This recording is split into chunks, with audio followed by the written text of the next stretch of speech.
찬양하겠습니다.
사절을 다시 합니다.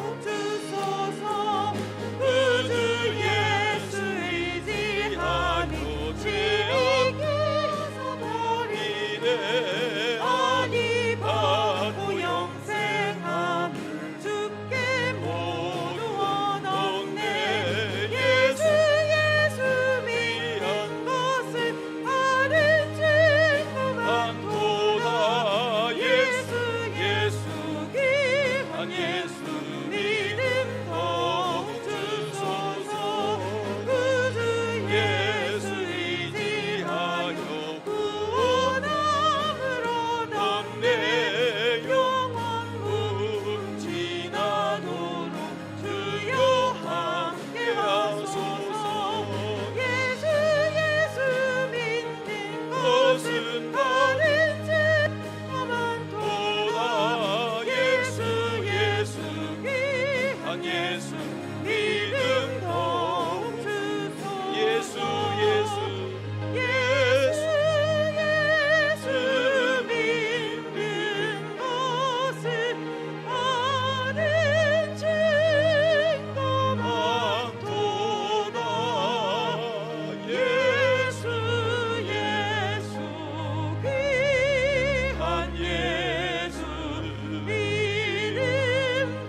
마시고 거친 파도 날 향해 와도 거친 파도 날 향해 와도 주와 함께 날아오르리 폭풍 가운데 나의 영혼 잠잠하게 주를 보리라. 다시 한번 거친 파도 날 향해 와도 주와 함께 날아오르리 폭풍 가운데 나의 영혼 잠잠하게 주를 보리라. 다시 한 번 더 부릅니다. 거친 파도 날 향해 와도 주와 함께 날아오르리 폭풍 가운데 나의 영혼 잠잠하게 주를 보리라.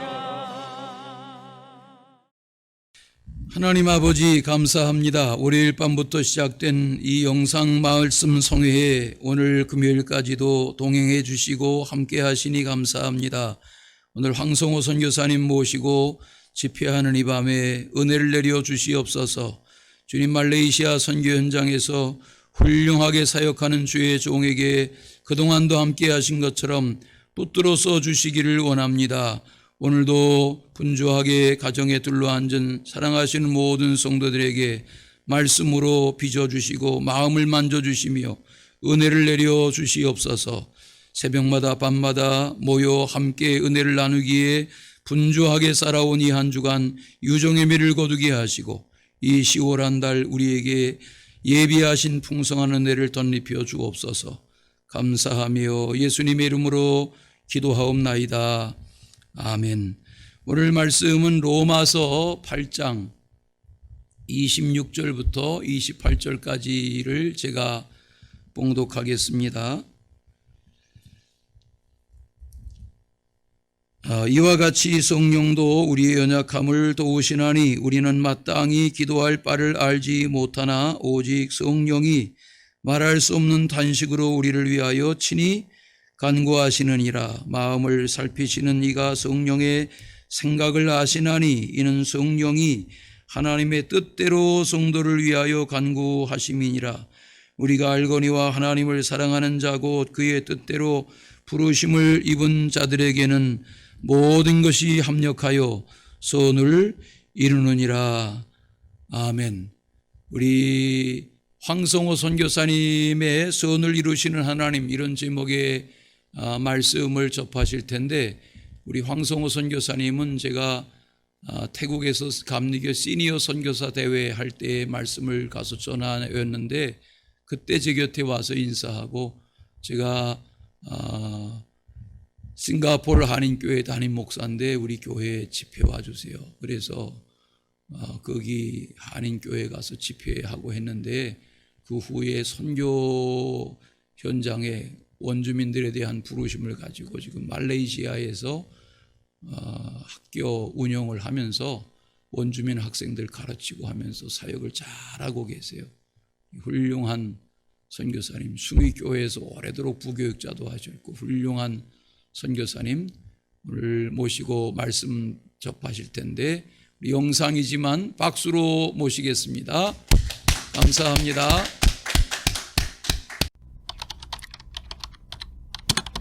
할렐루야, 말레이시아 황성호 선교사입니다. 오늘 이렇게 미션 리바이벌의 영상을 통해서 만나게 되어서 반갑습니다. 저는 오늘 선을 이루시는 하나님에 대해서 말씀을 드리려고 합니다. 그동안 우리 예수사랑교회에서 매월 꾸준히 후원해 주시고 기도해 주셔서 정말 감사를 드립니다. 지금 전 세계가 코로나19로 인해서 공포와 불안과 두려움 속에 빠져 있습니다. 말레이시아도 역시 마찬가지입니다. 오늘도 확진자가 한 700여 명 나왔습니다. 한동안 잠잠했는데 요 며칠 동안 300명, 400명, 600명 막 나오면서 모두가 굉장히 불안해합니다. 전 세계가 마찬가지인 것 같습니다.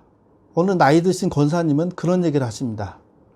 우리가 6.25 때도 주일 예배를 드렸는데 갑자기 코로나 때는 교회도 못 가고 영상으로 예배를 드리게 돼서 너무나 답답하다고 말을 합니다.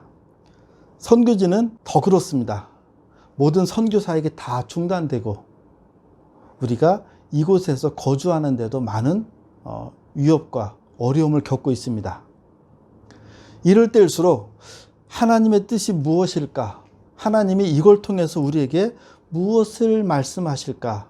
깊이 묵상하며 내 자신을 되돌아보는 그런 시간을 갖고 있습니다. 이런 가운데 미션 리바이벌에 초대해 주셔서 정말 감사를 드립니다. 저는 오늘 선을 이루시는 하나님에 대해서 말씀을 드리려고 합니다. 제가 선교지에 살면서 가장 좋아하고 또 저에게 가장 힘이 되어주는 그런 말씀입니다. 모든 것이 합력하여 선을 이루느니라. 우리가 알거니와 하나님을 사랑하는 자, 곧 그의 뜻대로 부르심을 입은 자들에게는 모든 것이 합력하여 선을 이루느니라. 이 말씀을 볼 때마다 늘 위로가 되고 힘이 드는 말씀입니다. 선을 이룬다. 저는 이렇게 해석을 합니다. 결국에는 승리한다. 선을 이루시는 하나님, 승리하게 하시는 하나님, 아무리 어려운 일을 만나고 힘이 들어도 반드시 우리를 승리의 길로 인도하시는 하나님이심을 믿습니다. 그럼 우리가 어떻게 해서 승리할 수 있습니까? 그 비결은 바로 성령께서 우리를 위하여 친히 간구하시느니라. 내가 힘들고 어려워서 기도할 힘조차 없을 때 나를 대신해서 성령님께서 간구하고 계시다고 하는 사실입니다. 그렇기 때문에 우리는 언제나 어떤 상황 속에서도 결국에 가서는 승리한다고 그렇게 말씀해 주고 있습니다. 여러분, 매 순간마다 힘들고 어렵고 지치고 쓰러질 것 같아도 결국은 선을 이루시는 하나님이 계시기에 오늘도 난 승리할 것을 확신합니다.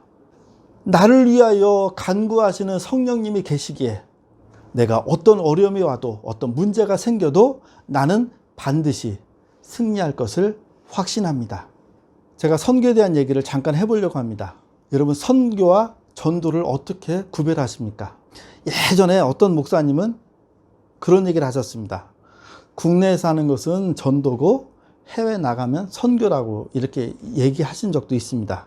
하지만 지금은 그렇게 말하지 않습니다. 전도는 열심히 가서 복음을 전하는 겁니다. 그게 전도입니다. 선교는 전도하기 위해서 하는 모든 일들을 우리가 선교라고 말하는 겁니다. 어떤 선교사님은 학교를 세워서 교육하는 일을 하고 있습니다. 또 어떤 분은 현지인에게, 원주민에게 집을 지어주는 일을 하기도 합니다. 또 그런가 하면 우리가 교회를 지어서 봉헌하기도 합니다. 또 어떤 분은 빵을 만들어서 어려운 이웃들에게 빵을 나누어 주는 일을 합니다. 또 어떤 분은 학원을 세워서 젊은이들을 데려다가 그들에게 기술을 가르쳐서 자립하는 일을 돕기도 합니다. 그런데 이렇게 하는 목적이 있습니다. 바로 그들에게 예수 그리스도의 복음을 전하기 위해서 이 모든 일을 하고 있는 겁니다. 살아계신 하나님, 내가 그들에게 하나님을 소개하고 예수 그리스도를 내가 소개하기 위해서, 전하기 위해서 내가 학교를 세우고 집을 지어주고 교회를 지어주고 빵을 만들고 학원을 세워서 기술을 가르치고 이 모든 것들을 우리가 선교라고 말하고 있는 것입니다. 제가 살고 있는 말레이시아를 간단히 소개해 보면 말레이시아는 인구가 한 3천만 명쯤 됩니다. 우리나라가 5천만이니까 우리나라보다 인구는 작습니다. 크기는 남한의 한 3배 정도 됩니다. 인종은요, 다인종 국가입니다. 말레이족이 한 60% 정도 되고 저 중국에서 건너온 화교들이 25%가 있습니다. 또 인도에서 건너온 사람들이 약 8% 정도 있습니다. 기타 많은 노동자들이 있습니다. 말레이시아의 종교는요, 국교는 이슬람입니다. 실제 한 60% 정도 됩니다. 불교도 한 20% 정도 있고요. 기독교도 한 9% 정도 있습니다. 힌두교도 한 6%, 도교도 한 5%, 기타 여러 종교가 같이 이렇게 혼합이 되어 있습니다. 1인당 국민소득은요, 10,000불이 넘었습니다. 우리나라로 말하면 90년대입니다. 90년대 중반. 말레이시아는 각종 지화자원이 풍부한 나라가 되기도 합니다. 제가 이곳에서 하고 있는 사역은 요즘은 이제 이주민 선교라고 말합니다. 전에는 난민 선교 그랬습니다. 근데 지금은 이주민 선교라는 용어를 사용을 합니다. 이곳에서 난민 학교를 운영을 합니다. 여러분, 난민이 누군지 아십니까? 요즘 뉴스에서 난민 얘기를 우리가 가끔 듣습니다. 난민이란 전쟁이나 재난을 피해서 조국을 떠나서 다른 나라로 떠돌아 다니는 사람을 우리가 난민이라고 말합니다. 그 옛날에 보면 베트남이 그랬습니다. 또 대표적으로 보면 지금은 시리아라든지 저 아프가니스탄, 미얀마, 쿠르드족, 또 예멘, 아프리카 여러 나라들이 지금도 난민으로 살아가고 있습니다. 저는 성경을 읽다가 새로운 사실을 발견합니다. 구약에 보면 하나님이 우리가 돌보아야 될 세 부류의 사람을 말씀하십니다. 너는 고아와 과부와 누구누구를 돌보아주라, 그렇게 말합니다. 여러분, 누굽니까? 자, 첫 번째는 고아, 두 번째는 과부, 세 번째, 나그네입니다. 너는 고아와 과부와 나그네를 돌봐주라는 겁니다. 저는 이 나그네를 난민이라고 해석을 합니다. 성경에 보면 너는 고아와 과부와 난민을 돌봐주라는 하나님의 명령입니다. 그리고 나서 제가 성경을 읽으니까 성경에 난민이 굉장히 많이 나옵니다. 첫 번째 난민은 누구냐면요, 아담과 하와입니다. 아담과 하와가 에덴 동산에서 범죄 후에, 하나님의 말씀에 불순종한 후에 추방당해서 정처 없이 떠돌아 다니는 자가 됩니다. 즉 난민 생활의 시작입니다. 또 믿음의 조상이라는 아브라함이 어느 날 하나님의 부르심을 듣습니다. 너는 본토 친척 아비집을 떠나 내가 내게 지시할 땅으로 가라. 그래서 하나님의 말씀에 순종해서 그가 살던 갈대아 우르를 떠나서 저 가나안을 향해서 가는 겁니다. 아브라함도 역시 보니까 고향을 떠나서 떠돌이 생활을 한 난민이었습니다. 또 우리가 잘 아는 야곱이 있습니다. 야곱은 자기 형 에서가 받을 장자의 축복을 몰래 받아가지고 형 에서를 피해서 외삼촌 라반의 집으로 떠나는 겁니다.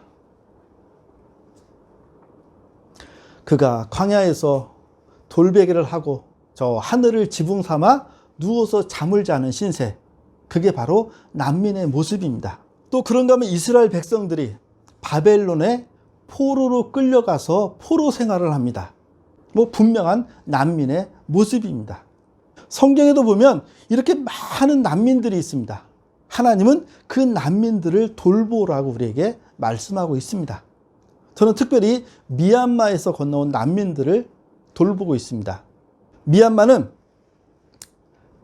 종족 간의 전쟁으로 인해서 수많은 사람들이 미얀마를 탈출을 했습니다.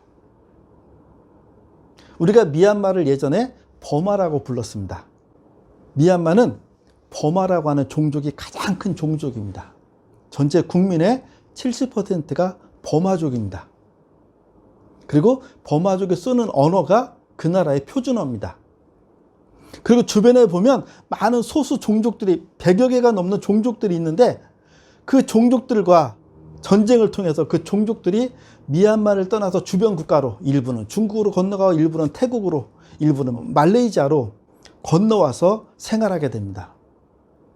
말레이시아로 넘어온 난민들을 만나보니까요, 어떤 사람은 산속으로 걸어서 말레이시아로 왔습니다. 태국을 거쳐서 말레이시아까지 걸어서 왔는데 한 6개월 정도 시간이 걸렸습니다. 어떤 사람은 배를 타고 미얀마를 출발해서 말레이시아로 들어왔습니다. 그러면 한 달 정도 걸렸다 그럽니다. 그런가 하면 어떤 사람은요, 좀 돈이 있으니까 차를 타고 버스를 통해서 이동해서 국경을 넘어서 온 사람이 있습니다. 그러면 한 열흘 정도 걸려서 말레이시아 땅에 들어옵니다. 이들이 말레이시아에 도착하고 나면 제일 먼저 한 6개월 정도 정글 속에 가서 피신을 합니다. 왜냐하면 미립국을 했기 때문에 떳떳하게 돌아다닐 수가 없습니다. 정글 속에 일단 들어가서 숨습니다. 그리고는 유엔에다가 난민 신청을 합니다. 유엔에서 난민이라고 딱 인정해줘서 허가증을 받으면 이 사람들이 도시로 진출을 합니다. 그래서 남자들은 대부분이 이제 건설 현장에 가서 막노동을 하고 일을 하고 있고, 여자분들은 어디 사무실에 가 청소를 하든지 아니면 식당에 가서 설거지를 하든지 이런 일들을 하면서 이들이 살아갑니다. 그러면서 난민들의 희망은 뭐냐면, 어서 빨리 저 미국이나 호주나 뉴질랜드에서 우리를 초청해줘서 그 나라로 진출하는 게 난민들의 유일한 희망입니다. 이 난민들이 이제 이곳에 와서 생활하면서 자녀들의 교육을 위해서 자기네 종족끼리 따로 모여가지고 학교를 운영을 합니다. 그 학교가 뭐 많으면은 한 200명, 아니면 100명, 50명, 뭐 이렇게 작은 학교들을 많이 운영을 하는데, 자기들이 학교를 운영을 해보니까 이게 운영이 안 되니까 우리 한국이나 기타 선교사들을 보면 제발 우리 학교를 좀 맡아서 운영해달라고 요청을 많이 합니다. 저도 이곳에서 몇 개의 학교를 맡아서 지금 운영을 하고 있습니다. 지금 코로나가 시작되면서부터는 다 문을 닫고 아직 열지를 못하고 있는 학교도 있습니다. 처음에는 아이들의 얼굴이 그늘지고 어둡다가 이제 학교에 나와서 같이 생활하고 공부하고 늘 자주 대하다 보니까 이제는 많이 밝아졌습니다. 그 얼굴이 점점 더 밝아지는 모습을 보면 굉장히 고맙고 기쁘고 감사합니다. 어떤 아이들은 너무 수업 시간에 떠들고 장난해서 여기 현지인 선생님들은 되게 무섭습니다. 자기들은 막 애들을 매로 막 얼마나 무섭게 다스리는지. 그래서 우리 못하겠습니다. 때리지 마. 같은 사람인데 때리는 거 아니야. 그렇게 애들이 우리 선교사를 보면 그렇게 애들이 수업 시간에 장난을 많이 칩니다. 한 번은요, 너무 까불고 장난을 쳐서 애를 데려다가 번쩍 안아가지고 그냥 한번 이렇게 업어치기를 한번 넘겼습니다. 그랬더니 옆에 있는 애가 갑자기 일어나더니 민민민미 하고 막 손을 들고 난리가 났습니다. 자기도 해달라는 겁니다. 그 모습을 보는데 너무 슬펐습니다. 아이들이 사랑이 고픈 겁니다. 어떻게 해서라도 관심을 끌어보려고 하는 겁니다. 우리가 아이들과 같이 영어도 배우고 수학, 과학, 그 다음에 자기네 언어를 배우고, 그리고 예배 시간도 있고 성경 공부하는 시간도 있습니다. 학교를 운영하는 목적은요, 저는 예배 드리고 성경 공부하는 게 가장 주 목적입니다. 영어도 잘 가르쳐야 되고 수학도 가르쳐야 되고 과학도 가르쳐야 되고, 하지만 더 중요한 건 그들에게 하나님을 소개하고 하나님의 사랑으로 그리스도 안에서 자라기를 소망하는 것 뿐입니다. 어느 날 수업을 하는데 아이들이 고개를 푹 숙이고 엎드려져 있습니다. 그래서 어디 아프니? 라고 물었더니, 아니요, 티처, 배가 너무 고파요. 배가 고파서 제가 공부를 할 수 없어요. 라고 말하는 겁니다. 깜짝 놀랐습니다. 그래서 아이들에게 물어봤습니다. 예배를 드리면서 오늘 아침 먹고 온 사람 손들어봐. 라고 손을 했습니다. 그랬더니 한 절반 정도가 아침 식사를 못하고 왔습니다. 그럼 어제 저녁 식사한 사람, 못한 사람 손들어보라 그랬더니 약 한 20%가량이 어제 저녁도 못 먹었습니다. 그래서 저는 공부보다 더 중요한 게 급식이구나, 먹는 걸 해결해야 되겠구나 생각을 했습니다. 그래서 지금은요, 아침에는 간단한 음료와 비스킷, 때로는 빵을 준비해서 아이들에게 먹입니다. 점심은요, 우리 한국식으로 밥을 한번 해줬더니 너무 비용이 많이 나옵니다. 한 100명 식사하는데 한국식으로 하면 10만 원 가지고도 해결이 안 됩니다. 애들에게 라면을 끓여 먹여도 10만 원이 넘습니다. 그래서 미얀마식으로 준비해서 줍니다. 밥과 오직 반찬 하나입니다. 한 5만 원 정도 준비하면 100명이 다 먹을 수 있는 만큼 풍성하게 준비가 됩니다. 감사한 것은 쌀은 또 NGO 단체의 도움을 받아서 제공하기도 합니다. 아이들이 점심시간이 되면요 제일 행복합니다. 먹는 시간이잖아요. 처음에는 밥을 2솥 했는데도 모자랐습니다.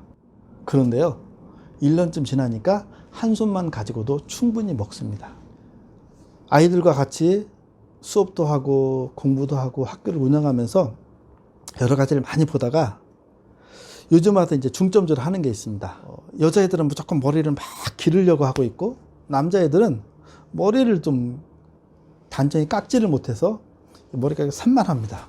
그래서 이제는 아이들을 데려다가 강제로 이발을 해주고 또 수업 시간에 아이들이 자꾸 선생님 글씨가 안 보여요. 티처 글씨가 안 보여요 해서 애들을 데리고 안경점에 갔더니 눈들이 왜 그렇게 나빠졌는지 그래서 아이들에게 서로 안경을 사주기도 하고요.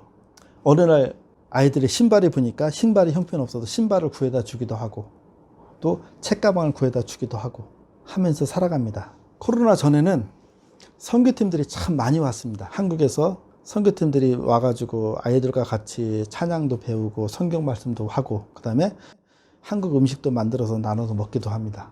특히 애들이 가장 좋아했던 것은 소떡이라고 하는 것과 꼬마김밥입니다. 소세지와 떡을 꼬치에다 꽂아서 먹는데 너무 행복합니다. 꼬마김밥이요 자기들이 손수 김으로 싸가지고 먹는데 얼마나 좋아하는지 모릅니다. 그러면서 행복을 많이 느낍니다.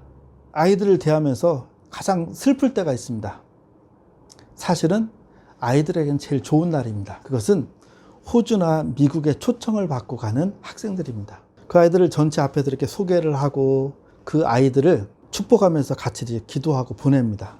지금은 이 아이들이 비록 난민 신세지만 그들이 미국에 가거든 호주에 가거든 열심히 공부해서 나중에 열심히 돈을 벌어서 미얀마에 가서 미얀마로 돌아가서 훌륭한 지도자가 될 것을 당부합니다.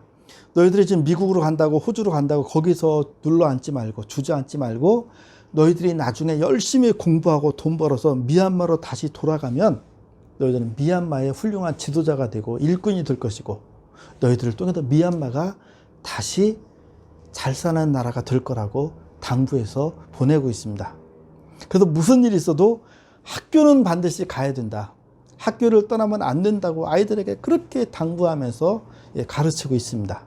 어느 날 아이들이 학교에 며칠씩 나오지 않습니다. 그러면 가정 방문을 해봅니다. 가정 방문 갈 때는 주로 그들이 먹을 수 있는 쌀과 반찬, 그 다음에 쓰는 휴지라든지 세제, 우유, 계란, 라면 이런 것들을 사가지고 가정에 방문합니다. 가보면요 깜짝 놀랄 일이 있습니다. 여기 사진에도 나와 있지만 저 사람들이 저 집에 다 같이 사는 겁니다. 집이 방이 3개다 그러면 3가정이 삽니다. 같이 모여 사는 겁니다. 왜냐하면 매달 집 렌트비를 내야 되는데 렌트비가 비싸니까 세 집이 같이 공동으로 살면서 공동으로 부담을 하는 겁니다. 어떤 집은 가보면 15명, 어떤 집은 20명, 24명 이렇게 살고 있습니다. 그러면 여러분 저는 제일 걱정이 뭐냐면 화장실을 어떻게 할까? 저녁에 말레이시아가 더운 나라다 보니까 저녁에 내가 씻으려고 화장실에 들어가서 한 사람당 5분씩만 씻어도 1시간 반은 씻어야 될 것 같은데 어떡하나. 아침에 내가 화장실 간다고 들어가 앉아있어 5분씩 앉아있어도 1시간만 2시간인데 이 사람들 어떻게 살까? 너무 걱정스럽습니다. 그래서 너희들 불편하지 않냐? 괜찮냐? 그랬더니 뭐라고 말하냐면요 이들이 놀라운 고백을 합니다. 우리가 미얀마에 살 때는 움막에 살았는데 그러다 보니까 비바람이 들이치기도 하고 또 사나운 짐승들로부터 늘 불안해서 조마조마했는데 지금 우리가 말레이시아에 왔더니 하나님이 복 주셔서 시멘트 콘크리트 건물 안에 지금 우리가 살고 있다고 우리가 복 받았다고 너무 감사하다고 고백하고 있는 것입니다. 여러분 우리는 어떻습니까? 이들은 콘크리트 벽 안에만 들어와 사는 것도 감사하다고 고백하는데 우리는 이거에 비하면 호텔보다 더 좋은 곳에 살고 있지 않습니까? 제가 선교하면서 느끼는 몇 가지가 있습니다.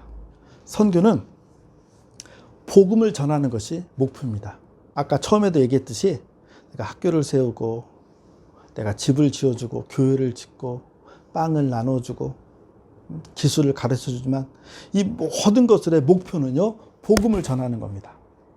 두 번째요, 제가 난민들을 보다 보니까 영어 수학보다 중요한 게 문화인으로서의 교육입니다. 저희 학교에는요, 화장실이 양변기가 설치가 되어 있습니다. 처음 오는 아이들이 양변기를 한 번도 사용 안 해봤습니다. 양변기를 어떻게 사용할 줄을 몰라서 그냥 거기를 올라가기도 하고 신발 신은 채 올라가기도 하고 어떻게 하는지 막 난리가 납니다. 늘 그 수세식이죠. 이렇게 손잡아서 물 내리는 수세식만 사용하다가 양변기를 보니까 막 어떨 줄 몰라 합니다. 특히 이 유치부 작은 아이들은요, 화장실 가면 그냥 바닥에 앉아가지고는 오줌 싸고는 손에 발에 오줌이 묻은 채로 그냥 막 나옵니다. 물만 한번 뿌려도 되는데 어느 날 화장실에 휴지를 갖다 놨더니 화장실이 매일 막히는 겁니다. 그랬더니 선생님이 그럽니다. 화장기 놓지 마세요. 저희는 화장기 쓰는 문화가 아닙니다. 저희는 물로 닦는 문화입니다. 비데입니다. 비데기. 그래서 거기 수도꼭지가 하나 설치되는데 거기다가 수도꼭지에다가 호스만 하나 꽂아 놓으면 됩니다. 그래서 그들은 우리보다 비데를 더 일찍 사용을 했습니다. 아이들하고 같이 지내다 보면요, 이 문의 손잡이가 한 달도 못 가서 다 부서집니다. 아무리 이해를 하고 싶어도 이해가 안 갑니다. 도대체 왜 저게 부러질까? 저게 중국산이라서 약해서 부러지는 건가? 근데 우리 같으면 10년 쓴다고 저게 부러집니까? 안 부러지죠. 그런데 얼마나 손이 거칠은지 모릅니다. 처음 시작했을 때는 한 달에 한 번씩 문 손잡이를 바꿨습니다. 지금은요, 1년 가도 이제 안 부러집니다. 이제는 애들이 살금살금 또 조심히 사용하는 것을 배웠습니다. 저희 학교에 이제 밥을 해주는 우리 미얀마 아줌마가 있습니다. 이분이 밥솥에서 밥을 하고 나면 코드를 잡고 이렇게 전기를 뽑으세요, 빼세요라고 가르쳐 주는데 아마 어느 날 그랬던 것 같아요. 손에 물 묻은 손으로 그걸 만졌는지 아마 전기가 찌릿하고 오니까 이분이 맨날 전선을 그냥 잡아당깁니다. 처음에는 괜찮은데 어느 날 전선을 확 잡아당기니까 이게 선이 쑥 빠지면서 전기가 막 합선이 되고 난리가 났습니다. 그러면 전선을 또 요만큼을 또 잘라내고 다시 또 코드에다 연결해서 또 꽂아줍니다. 아주 그랬더니 전기밥솥에 코드가 이제 50cm밖에 안 남았습니다. 아무리 가서 손으로 잡으라고 코드를 잡고 빼라 해도 그냥 전선 잡고 잡아당기는 겁니다. 그러다 보니까 전선이 다 망가지고 갑자기 전기가 막 합선이 되고 막 난리가 나기도 합니다. 컴퓨터를 몇 대 이제 기증을 받아서 갖다 놨습니다. 아이들에게 컴퓨터 교육을 하고 하는데 얼마나 키보드를 세게 눌렀는지 키보드가 부서집니다. 여러분, 가정에서 키보드 혹시 부서져 본 적 있습니까? 아니, 나는 집에서 10년을 써도 상관없는데 얼마나 막 가지고 두드렸는지 이게 막 부서집니다. 그런데 그 아이들이요, 이제는요, 학교를 통해서 와서 교육을 하고 자꾸 배우고 적응하면서 1년, 2년, 3년 지나면서부터는요, 아이들이 점점 이제 문화인으로서 바뀌어 가고 변화되어 가는 겁니다. 또 제가 학교를 하다 보니까 수많은 사람들이 와서 자원봉사를 하겠다고 얘기를 합니다.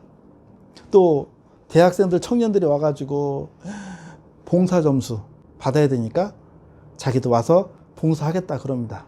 그런데 제가 절실히 느끼는 건 뭐냐면 한두 번 와서 하는 것은 쉽습니다. 꾸준히 하기가 어려운 겁니다. 여러분, 뭐든지 마찬가지 아닙니까? 내가 한 번, 두 번 내가 선교연금 하는 거는 감동받으면 할 수 있습니다. 그런데 꾸준히 매월 꾸준히 하기가 이게 어려운 겁니다. 선교도 마찬가지입니다. 한 번, 두 번은 누구나 다 할 수 있습니다. 하지만 내가 꾸준히 하는 겁니다. 변함없이 하는 게 선교구나라고 생각해 볼 수 있습니다. 그러면 우리가 왜 선교해야 하는가라고 하는 겁니다. 여러분, 선교는 하나님의 명령입니다. 대한민국을 일찍이 부르셔서 복음화시키고 대한민국에 수많은 교회를 세워주고 수많은 하나님의 백성들을 삼으신 이유는 우리 한국을 통해서 전 세계 복음화하라고 하는 하나님의 명령입니다. 선교는 교회의 본질입니다. 원래 교회라고 하는 뜻이 뭡니까? 교회는 많은 사람들 가운데 특별히 선택해서 불러낸 사람들을 우리가 교회라고 말하는 겁니다. 선교는 교회의 본질입니다. 교회는 수많은 사람들 가운데서 선택해서 불러낸 사람들의 모임이 교회입니다. 그럼 하나님이 왜 불러내셨습니까? 하나님 나라 확장을 위해서 선교하라고 하나님이 부르셨습니다. 그래서 우리가 하나님께서 내게 감동 주실 때 우리는 순종하는 것이고, 또 전하지 않고는 견딜 수 없는 막 사명감이 주어질 때 내가 순종해 나가는 겁니다. 하나님은 나를 통해서 선교하기를 원하십니다. 그래서 내가 직접 선교지로 가든지 아니면 내가 선교사를 보내든지 하는 겁니다. 저와 여러분은 모두 다 하나님의 선교사입니다. 저는 선교지 현장에서 살고 있는 선교사고, 여러분은 선교사를 보내놓고 후원하고 기도하는 선교사입니다. 우리 다 같이 한번 따라서 하실까요? 우리는 모두 다 선교사입니다. 저도 선교사지만 여러분도 선교사이심을 기억하시기 바랍니다. 마지막으로 하나님의 말씀 한 군데 소개하고 이제 마치려고 합니다. 디모데전서 2장 4절입니다. 하나님은 모든 사람이 구원을 받으며 진리를 아는 데 이르기를 원하시느니라. 우리 하나님 아버지의 마음이 잘 드러나 있습니다. 사도 바울이 믿음의 아들이라고 하는 디모데에게 편지를 쓰면서 그런 얘기 하는 겁니다. 하나님은 세상 모든 사람이 구원을 받으며 예수 그리스도 진리를 아는 데 이르기를 원하시느니라. 그게 우리 하나님 아버지의 마음이라는 겁니다. 여러분, 우리가 그 일을 위해서 하나님의 부름을 받았습니다. 그 일 때문에 우리 교회가 존재하는 겁니다. 그걸 통해서 하나님이 우리를 부르셨습니다. 그렇게 하라고 우리에게 축복해 주셨습니다. 우리 모두 다 하나님 아버지의 마음을 가지고 세상 모든 사람이 구원받는 그날까지 선교하는 일에 하나 되는 저와 여러분, 우리 모두가 될 수 있기를 주님의 이름으로 축복합니다.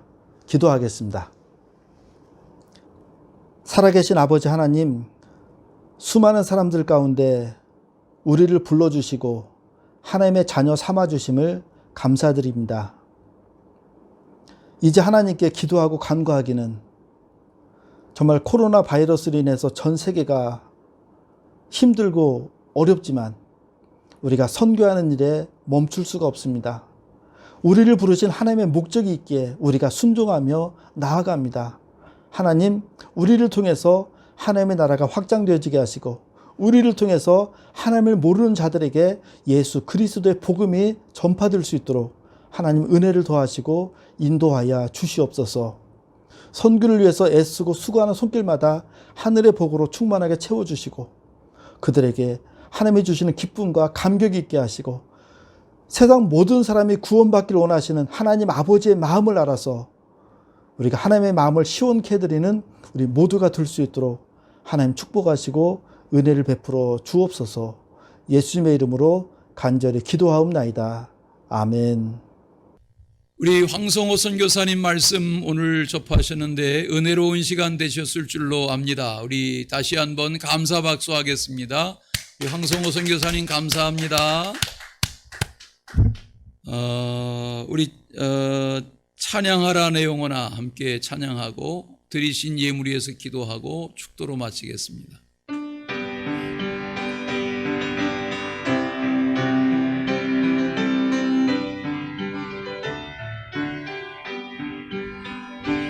찬양하라 내 영혼아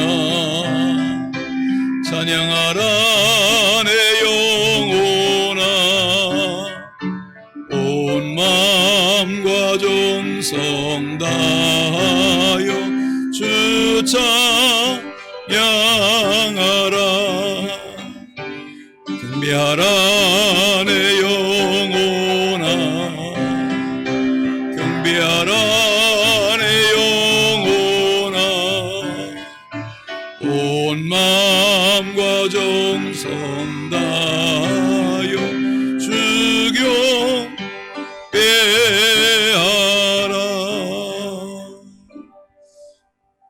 하나님 아버지, 오늘 밤에도 은혜 받게 하신 것 감사합니다. 월화수목금 날마다 동행하시고 새벽에도 깨우시고 밤마다 말씀의 자리에 가족들과 둘러앉게 하신 주님, 이 밤에 드려지는 예물을 받으시며 우리의 마음도 받아 주시옵소서. 계속 되어질 앞으로 3주간의 성회에 사랑하시는 성도들 분주한 계절이지만 마음이 주께 고정되게 하시고 주님 열방에 쓰시는 귀한 종들을 통하여 증거되는 말씀과 사역의 그 모든 도전들이 우리의 삶을 새롭게 추스리는 기회 되게 하여 주옵소서. 이제는 우리 주 예수 그리스도의 은혜와 하나님 아버지의 사랑과 성령의 함께 하심이 오늘 예배한 주의 성도들과 가정사와 교회와 선교의 현장과 열방 가운데 늘 함께 하시기를 간절히 축원하옵나이다. 아멘.